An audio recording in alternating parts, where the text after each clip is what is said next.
Hi, listeners. Welcome to Grief Out Loud. Remember the last time you tried to talk about grief and then suddenly everyone left the room? Grief Out Loud is opening up this often avoided conversation because grief is hard enough without having to go through it alone. We bring you a mix of stories, tips for supporting children, teens, and yourself, and interviews with people working in the grief field. Platitude and cliche-free, we promise. Grief Out Loud is hosted by me, Jana DeCristofaro, and produced by the Dougy Center for Grieving Children and Families in Portland, Oregon.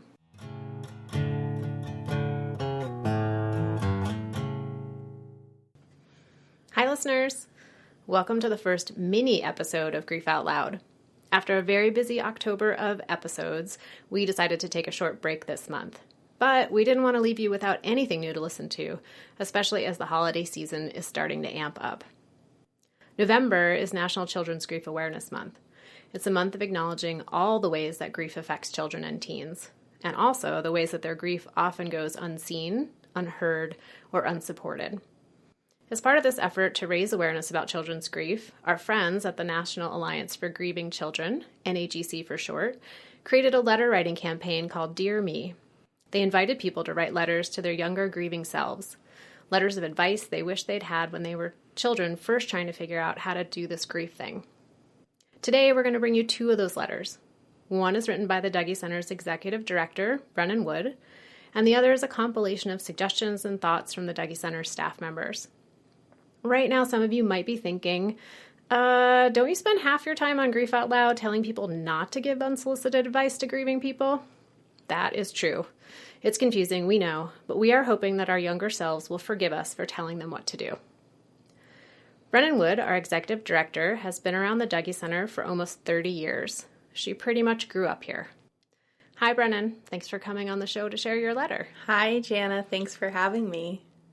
Can you tell us, before you read us your letter, can you tell us just a little bit about your story so the audience knows who you are and why you're sharing a letter? Sure. So my mom died 3 days after my 12th birthday of breast cancer, and she was 36. My dad was 38, and they didn't have a lot of tools in their tool belt to navigate her illness as well as the aftermath of her death.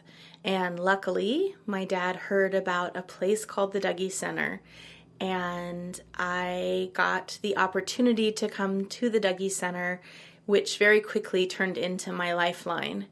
And being able to come through the Dougy Center program after my mom's death was the single most impactful and helpful thing that's happened in my life, really, since my mom died. It changed everything for me. So I came back and did the volunteer training in my teen years and did a lot of speaking on behalf of the Dougy Center. And then when I left Portland, I left for about a decade, and then I came back to Portland to work at the Dougy Center 14 years ago. The Dougy Center didn't know it yet, but that's why I moved back to Portland. And I've been on staff for 14 years and the executive director for the last 3 years. I distinctly remember the day you walked in the Dougy Center doors when you first got back to Portland, and you were like, "Hi, I'm Brennan Wood, and I need to talk to the program director because she's going to hire me." And now here you are, the big boss. Here I am. I remember that you were in my interview. So I really have known you since my first day back at the Dougy Center. Well, Brennan, I know you wrote a letter to your younger self. And I'm guessing this is aimed at the Brennan who was a teenager. Yes. When her mom died. Yeah, I wrote it to my 12-year-old self in prompting from the NAGC, which I thought it was a really nice and very powerful campaign that they proposed. So I wanted to participate. So I will read you my letter. Take it away. Dear 12-year-old Brennan, my heart hurts that this happened to you. Not just your mom dying, but all the chaos that is happening in the aftermath of this awful fact. I want you to know how strong you are. And even though it might not feel like it in this moment, you will survive this. In fact, one day these exact events will inspire you to a career that helps other kids just like you. This career will somehow help you travel back in time to smooth out all the rough edges that you are feeling right now. It will feel like magic and comfort and hard work all rolled up into one. There are a few things that I want you to know that might help you over the next 30 years. I know that you feel like you're in the middle of an unrelenting storm, bobbing up and down in the ocean. Waves are crashing over you from all directions. Hold on. These waves will get easier to manage, I promise. The storm will lessen. You will learn to swim with the current. One day you will be walking on the shore with the waves calmly lapping at your ankles. You will always remember what it felt like to be gasping for breath in the storm. It will never go away completely, but it will get so much easier. I promise. Hold on to the memories. There will be people who say you have to get over it or that you need to move on.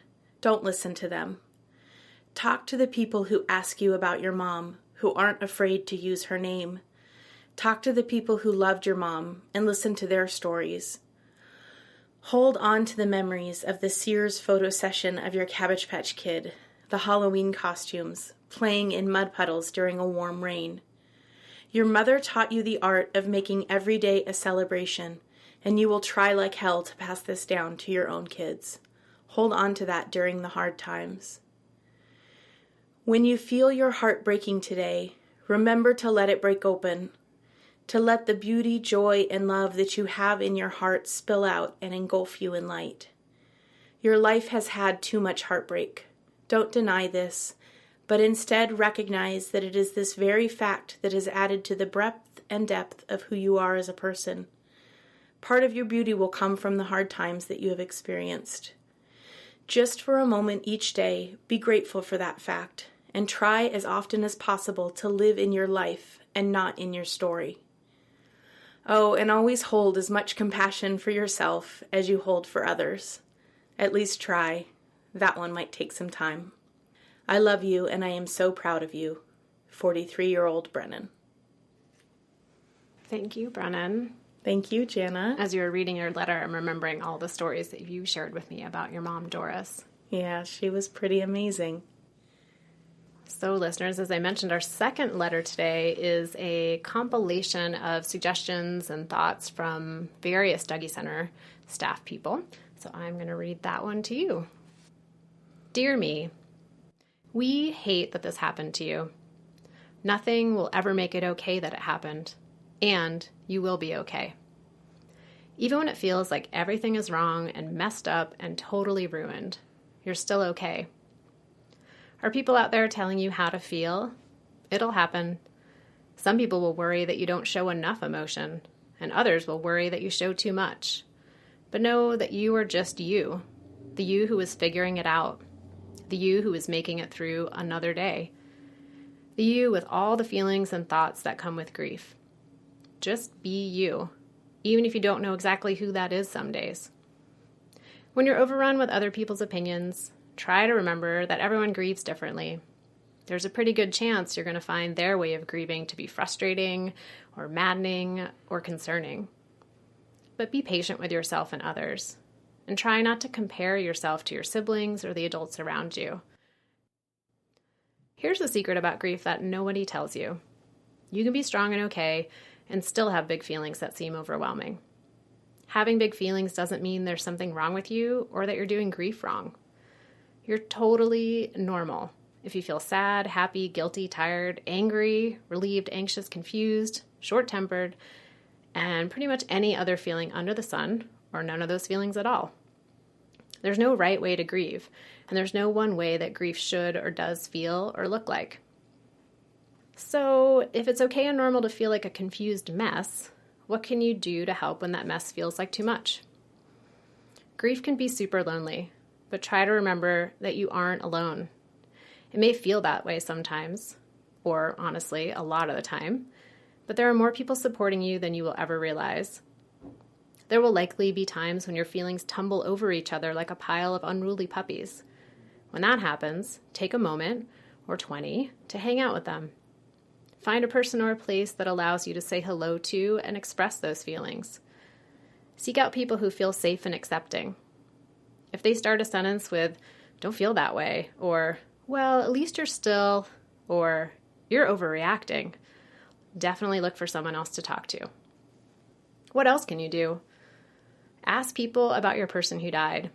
They have stories that will help you know them even better than you already do. Some of those stories are going to make you laugh. Some will make you cry. And some might make you mad that you didn't get to do those things with the person.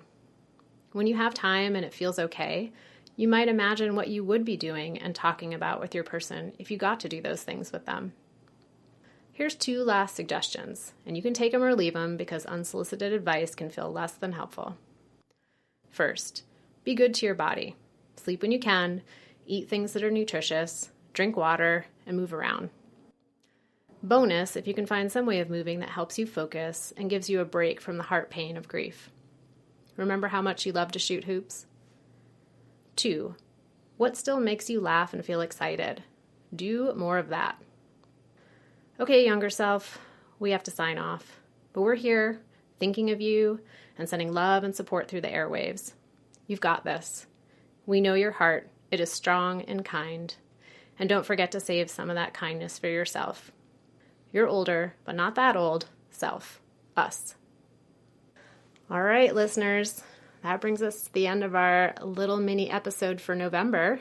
Thanks again to you, Brennan Wood, for being part of our show today. Thank you for having me. It's been great. And listeners, we'll be back in December with our regularly scheduled interviews and conversations with people talking about losses they've experienced or deaths they are anticipating. And we are coming up super fast on our 100th episode. Hard to imagine, but Grief Out Loud is turning 4 years old in January, and that's when I imagine our 100th episode will be ready to go. If you would like to participate, there's still time. If you've been a listener of our show, maybe for a long time or a very short time, you can send us a quick voice memo with how the show's affected you. Has there been a story that gave you new insight into your own experience? Has there been someone's experience that you could relate to? Anything at all. You can send those short voice memos to help@dougy.org. We're glad you're out there listening. You can find all our past episodes on our website or Stitcher, Apple Podcast. You know how to get a podcast if you're listening. Thanks for listening, and we hope you'll join us again next time.